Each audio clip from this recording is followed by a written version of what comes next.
This was written in 2023 and still now, 2 years later, very timely for, I think, public sentiment of wealth distribution and the role of market capitalism, all that stuff. Yeah, Okay, for so sure. here's my hot take to bring us back to the book a little bit. That's an No. interesting take. I think a little far-fetched. Let's go beyond the first page. Let's go beyond the first page.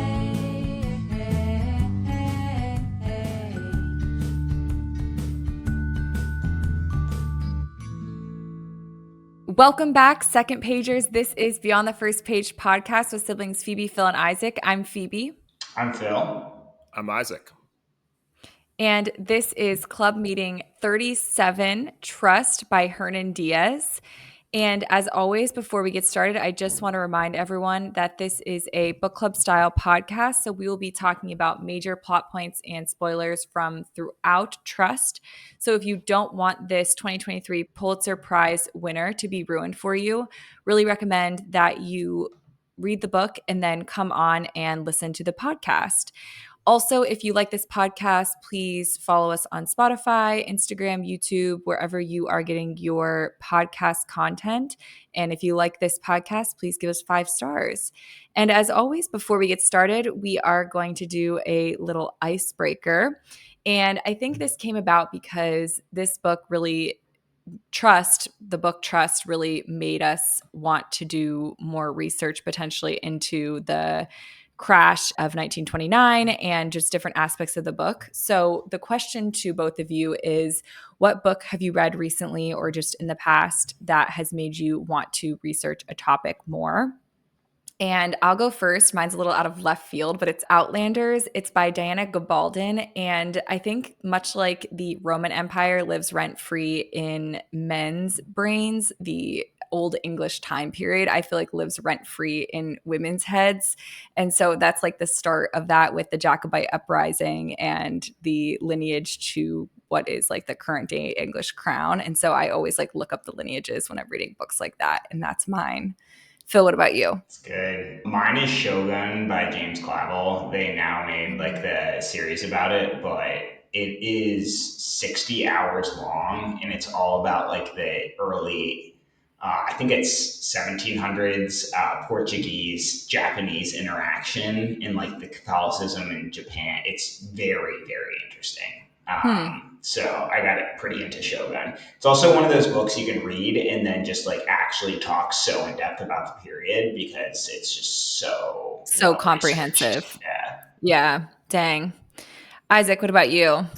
Mine is Rich Dad, Poor Dad. It's kind of the stepping stone for all independent wealth people out there, like the Money and Real Estate podcast. Everyone says that as their Recommends starting it. point. Yeah, so Yeah. it'll make you think differently for sure. How fitting for Trust. Which, by the way, the whole time I was thinking when I like heard about it, trust as in like trusting another person, but I think maybe it's like trust the money. I don't even know, honestly. We could get into that as more of a thought experiment, but not before we do this book in 15 seconds with your friend Isaac. Isaac, over to you. Trust is a book of 4 different stories about a fictional financier from the 1920s and into the Great Depression and kind of beyond till his death. The first part of the book is based on a true story narrative of this guy, Andrew Bevel's life, but the characters' names are changed up and some of the facts and events are slightly skewed or made up. The second part is Andrew Bevel's memoir notes, so it's not completely finished yet, and is more of a real accounting of what happened, or so you're led to believe. The third is this writer Ida's account of her writing his memoir. So you kind of find out that she wrote all the words you just read in part 2 with his inputs. And then the fourth is Mildred, Andrew Bevel's wife, is her diary entries that kind of tie all the loose facts that Ida is questioning and from either his memoir notes or the original first part of the book of that fictional narrative of their lives. So it fills in a lot of pieces at the end of the book from her notes. Yeah, that's a great stepping stone or a great foundation for the discussion. It's kind of hard to explain if you haven't read the book, so really hoping everyone has at this point. But I think the biggest question I had for you guys is your reaction to this setup, this layout of the book, and what it delivered for you as you were reading it. How did it change your perspective, or how did it affect the way that you were intaking this story? I really liked it. I thought it was very clever. I think it is impressive anytime an author can do something different. Obviously, it's always hard to write a book, but Hernan Diaz essentially wrote 4 books and put it into one book. And I found that really impressive. I loved how you were able to fill in gaps as it went on. And I think, obviously, this won the Pulitzer in 2023. And I think it won this for 2 reasons. One of them being this structure of the book and his ability to write in 4 distinct voices throughout the book. So, I said he wrote 4 books. He really wrote 5 books. The 4 books in it, which then made the 5th book, which was his book, Trust, that we read. I really, really liked it. I think it's really clever anytime they can do that. And we've read other books like this, right? The Lady Trent memoirs, where it's a fictional memoir. Very cool. I've talked about Ministry of the Future, which is a book made up of just fiction. It's also fiction, but it's written as a live accountings of like notes, news, reports, people's journal entries, all compiled in one. Anytime a book is set up in a completely different way, I think it's super impressive. Yeah. I think you run the risk a lot of times of being like it being too cutesy, or I'm trying to think of the word. Yeah, it takes some guts, I think, to pull this off. And I didn't think this was cutesy at all. Oh, no. Yeah, for sure. Yeah, 100%. Phil, what did you think? Yeah, I mean, I think I would just echo what Isaac said. The coolest part about it is that all the characters are just very believable. I feel like you could have taken any one of these out and just had it as its own novella, and that would have been like, oh, these characters are they have a lot of structure, they have a lot of realism, and he did that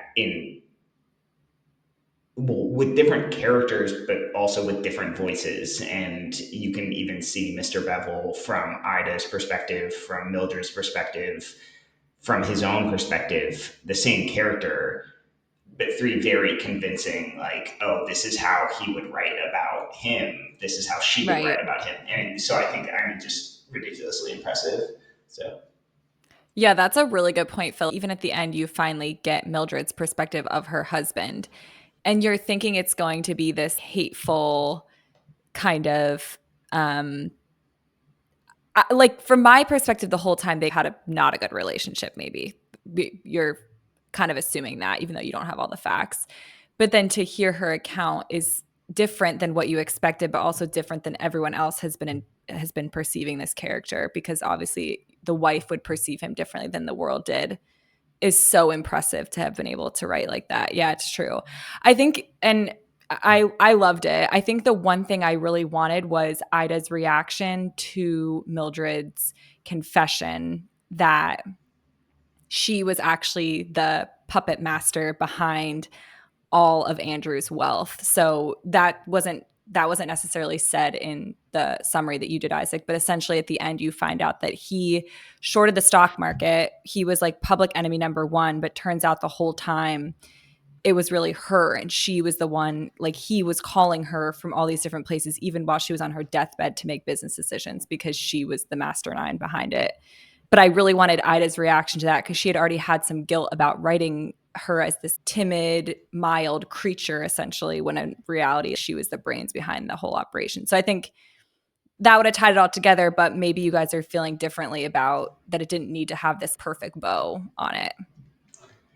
Yeah, I liked it sort of leaving it up to the interpretation of how she would react. Because you know what happened, but you don't know how every character reacted to everything. And I think that that's good, actually. Yeah. I think that having, I wouldn't even call it open-endedness because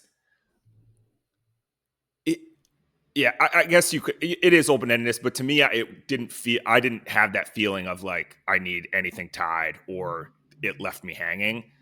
I Right. think with a book like this, as we talk, even you can build your own opinions. And that's why book clubs are really cool, because we're going to like try to flush this out. But Right. I think that, so I said the first reason I thought this one won the Pulitzer was the kind of the structure and his ability to write in four voices. I think the second reason is this was written in 2023 and still now 2 years later, very timely for, I think, public sentiment of wealth distribution and the role of market capitalism, all that stuff. So Yeah. I think that not bringing Ida back in and having it tied up, that would just then be leaving you with the author's opinion of what it's supposed to be. And Right. this lets So you true. form your own opinion on how this stuff's supposed to work. And that can be frustrating and challenging, because you do a lot of times just tell me what to think. But Right. that is not necessarily not the the point point. of reading. You read to learn and then be able to form your own opinions. And I like this is something you're going to constantly struggle with. And I do, like, I don't know how I feel. Like, I read this book and I'm like, I want to be super wealthy and own all this stuff and be the puppet master behind all this stuff. And also I want to hate the man and hate all the rich, wealthy bastards. So Yeah. you have, but And like it uplift the forces little you, guy. but it forces you to confront that within yourself. And that's obviously a Hard. juxtaposition that you have to solve on your own. And it doesn't, if he just told you at the end, then that kind of free thought just ends. So I think it's important that it wasn't tied up. Yeah. Really good points, Isaac. I am kind of curious, what did the book leave you thinking? And now I'm like, okay, now guys, tell me what to think and feel. The book didn't, please tell me. Yeah. I mean, that's sort of where I was. Like, I came away from this book with a strong negative feeling towards her that I don't think that I think most people, if you ask them, would think he is the worst person. He is just a bad guy. But like, what's happening here when she's shorting the stocks is that she's creating this panic in the market. And then when people need money to pay back their loans or give their depositors money, like, the reason banks couldn't pay people back in the 1930s bank runs is because of short selling investors. Is because they needed to pay these investors first, and then they're like, we have no money. And that's why it's sort of odd when I think the best movie is The Big Short about this, where they do the exact same thing. And they're heroes in the movie, but hedge funds, what they do is they make a ton of money when everybody else is doing bad, because that's how you make like Right. gains in the market, is you Right. win when other people lose. And it's just hard to reconcile that. It's weird because some people think that's a good thing. Like Louis Ranieri in the 1980s at Salomon Brothers. And if you haven't heard of Salomon Brothers, that's because in 1987, which was the biggest stock market collapse in history, it was wiped out. But he had basically invented the mortgage market. And he used to wake up and bet his buddies at the firm that the market would go up 2%. And then if it didn't, he had enough money at his desk to then buy, so the market went up 2%. And like, that is a crazy amount of leverage that you can have. And that's basically what this guy's doing. And so when we look at who's evil, everyone thinks, oh, he's just such a mean guy. But she was just doing all this stuff for her pleasure. She was just doing this because she could be smart. She was used to be shown off as a girl. Like, just count all the digits of pi instead of ruining the world. Like, yeah, like, I don't know why you got to do this, but Well, he wasn't evil at all because he was just an idiot. I mean, I think he He was was. just a mean person, I mean. Not He had not no. evil. He was but- like a sociopath. He didn't have any emotions, basically. Yeah, I mean, I thought a lot of people would walk away with a negative view of him. Yeah, I mean, I did. I think at the end, he was the worst out of everybody because he knew what he was doing was evil because she was explaining it to him. But then also at the same time, he got to have all this wealth and power and prestige. And that was his whole thing in his autobiography. Make sure everyone knows how good at math I am. Make sure nobody could ever imagine that this was my wife. I think I have a little bit of sympathy for her. She had a really tough childhood. She was a woman when in a day and age when a woman could never do stuff like that. There was a whole section where it was like even women were stock trading. That was like the craziest thing that was happening out of all of this. I don't disagree with you that she was evil. I think that he was even worse because he had no skill. He was riding off of her and he was taking all the credit for it and he was doing it anyway. Like the whole ticker tape thing. She was like, imagine if we bought someone off to not publish the ticker tape right away. And then he went and did it. Now that's her account. Obviously at this point you're trusting nobody, but I don't know. I see it as, I think they're both evil. I really don't have too much interest in like delineating who was more evil, but if like gun to my head, I would say he was probably. So my problem with him was the whole my wealth is good for the public.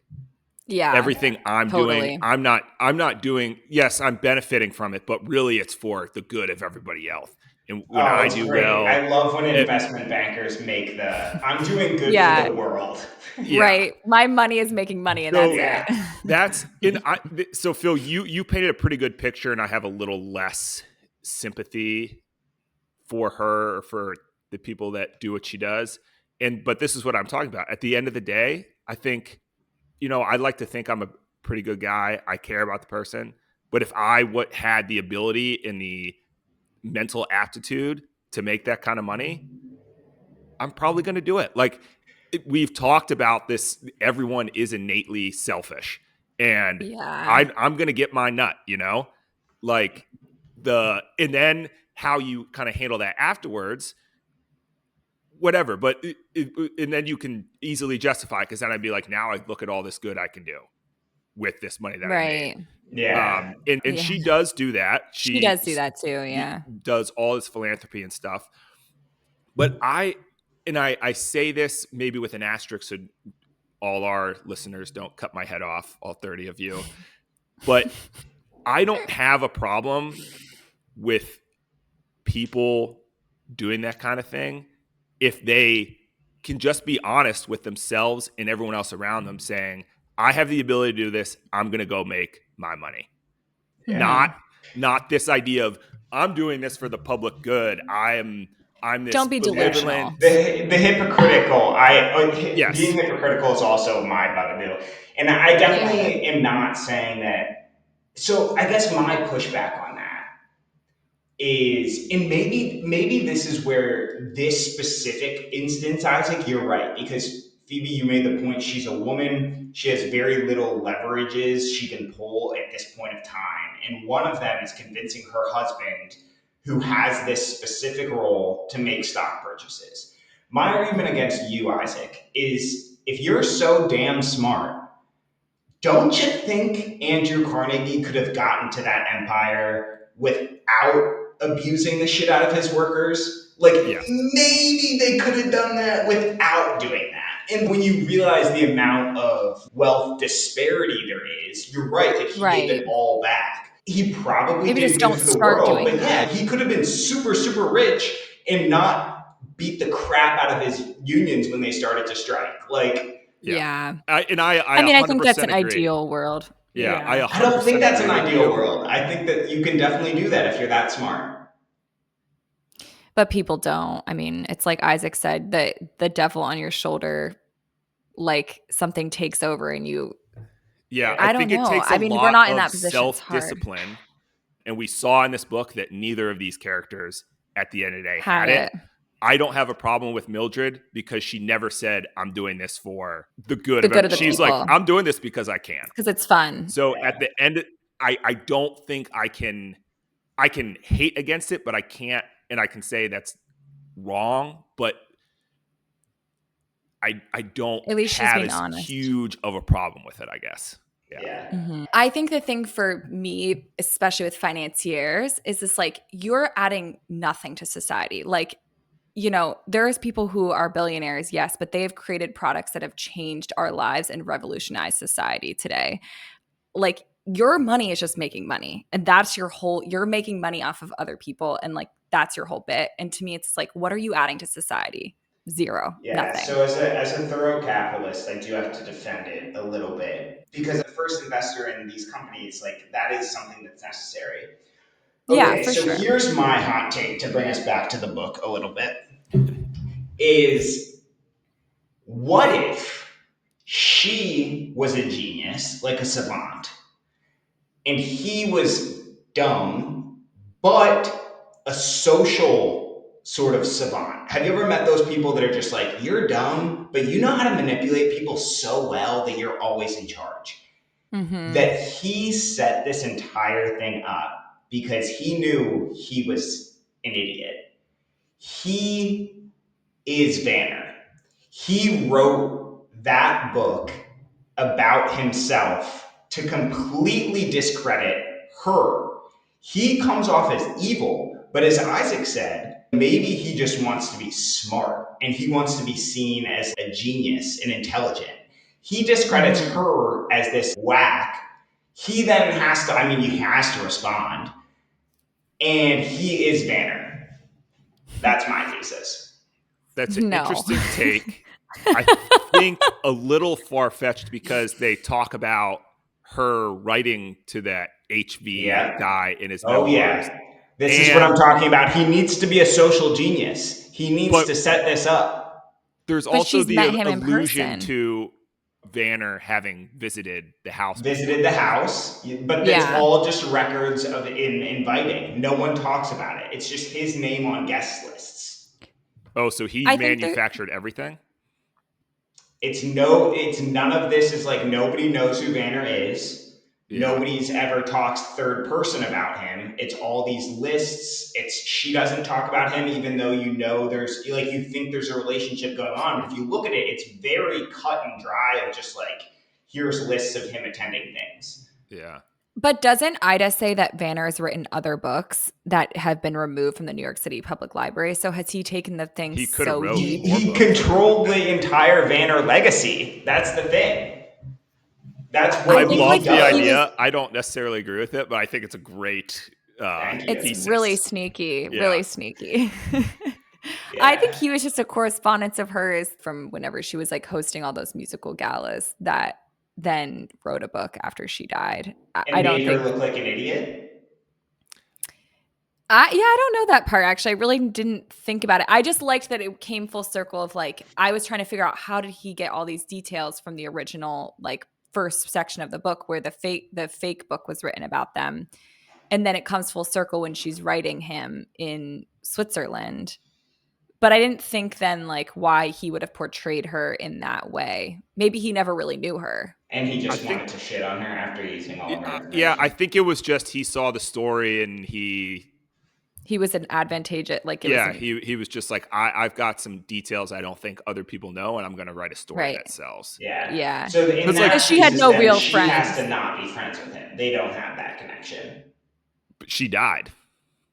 No, but if she's attending those parties, I'm saying a lot of people think that they might have had a connection or an affair or something like that. Oh, And I don't that's, think like, an affair. I think they were just acquaintances. just acquaintances. Yeah, they That were all he kind had, of like, ran in extra- similar social circles, and Yeah. Because I mean, Yeah. honestly, I'm not like the whole into like the fake news stuff, but you know, if we write a a fake book about Elon Yeah. Musk and just change his name and really just try to get to him, like Yeah. I think that Well, it's could like- be out there, and that brings up another excellent point of like, what other stuff are we reading? I think going back to the Four Voices, like the stuff that's out there, they talk about how the author writes Ida as saying she's having to invent this voice for Andrew Bevel. So even you're reading in his memoir, the memoir notes, those aren't actually his words. Those are her Right. words in the voice that she created for him. And Right. I wrote a note. I'm like, autobiographies are just the voice that they want to be heard. So you don't you don't truly gain this insight that maybe you think of as a reader that you're getting from these autobiographies or biographies, because it can be It's what manufactured you however you want want. the Yeah. public to see. And that's Yeah, why I for hate sure. memoirs. Yeah. I do think that I do. They're so biased, unless they're about bird watching.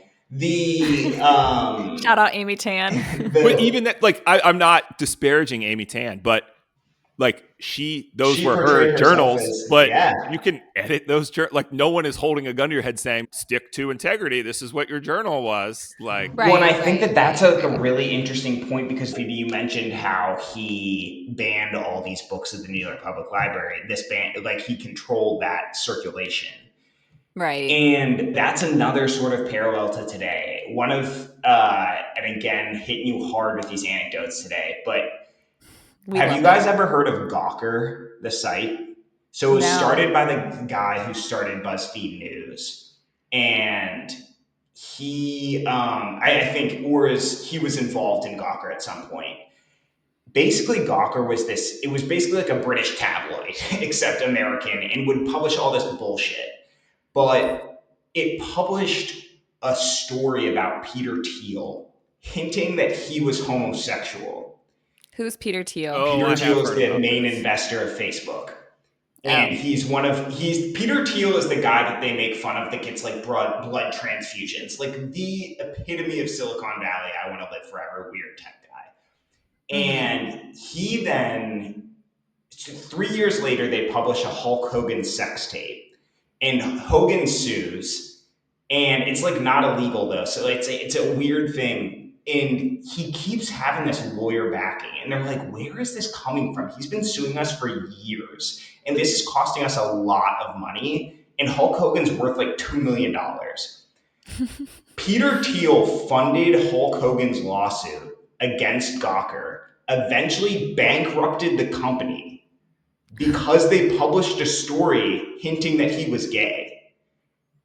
That is control of information. Like, that Yeah. is the ultimate sort of like what you can do with money to control it. And I think that that's a very scary thought of free press, but also maybe not so much. And the other aspect is that you can also get on Twitter at any point in the day, make some shit up, go viral, boom. And that is Yeah. also very hard it's a really tricky thing that I don't know. Yeah, it's Especially now with interesting. AI, where you can make up photos that are proof. Wild. It's interesting. As I was reading it, I was feeling bad for her that I was like, oh, if it was today's day and age, she could just get the book on Amazon, or there will be other ways to get this book, a legal copy on the internet, But even as you're talking, like, maybe I feel more bad for us, because it's like the stuff we're reading, like Everything's like you filtered. said. Yeah. You never know. Yeah. But even then, like he had so much control. He got her into that hospital by paying people off. I know that was in the fake version, but like that is a really realistic thing that could happen, is like just using your money and power for influence in all types of ways. It was really crazy. But I really, really enjoyed this discussion. I think Trust very easily moved to one of the top books of 2025 for me, and maybe ever. It was really good, like super enjoyable. The writing was fantastic. This conversation was fantastic. I never thought we were going to cover so much ground in such little time. So as always, you gentlemen astound me, but really enjoyed talking about it with you. It was a 5 for me as far as ratings go. Yeah, What about it was you a guys? 5 for me as well. Yeah, 5. I think favorite book of the year. Yeah. The 2023 Pulitzers, just wow. I think if you liked Trust by Hernan Diaz, you should read Rules of Civility by Immortals. I love Immortals. It's a collection of short stories set in New York City, so I felt there was a similarity there. Phil, what about you? What would you recommend to readers if they're looking for something like Trust?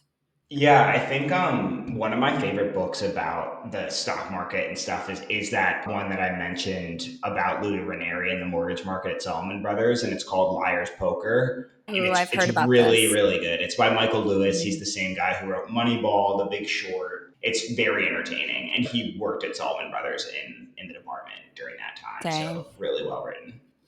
Yeah, I might be interested in reading that actually. Isaac, what about you? Mine is Mornings on Horseback by David McCullough. It's a biography of Teddy Roosevelt, and it's his kind of pre-presidential years. It's a little bit earlier time period than this, but has a very similar vibe of that, like, you know, new age America, anything is possible. Teddy Roosevelt is your, you know, wealthy guy that has the feel of an everyday man. And like I said earlier, though, biographies now you're like, it could be anything you want, but paints him obviously in a really great picture. He's, I think, my favorite president. And it is nonfiction, but again, it reads like a story, which is really enjoyable. Yeah. Interesting. That's cool. Yeah, he was an interesting cat. So we are going to read the winner of the 2025 Pulitzer Prize, and we are excited to talk with you on June 2nd about it. So until we talk again, this is your bi-weekly reminder to call someone that you love, tell them that you love them, tell them to read Trust by Hernan Diaz, go to your local library or use your Libby app, and until we talk again, stay classy second pagers. We'll see you later. Bye, guys. See you guys. Let's go beyond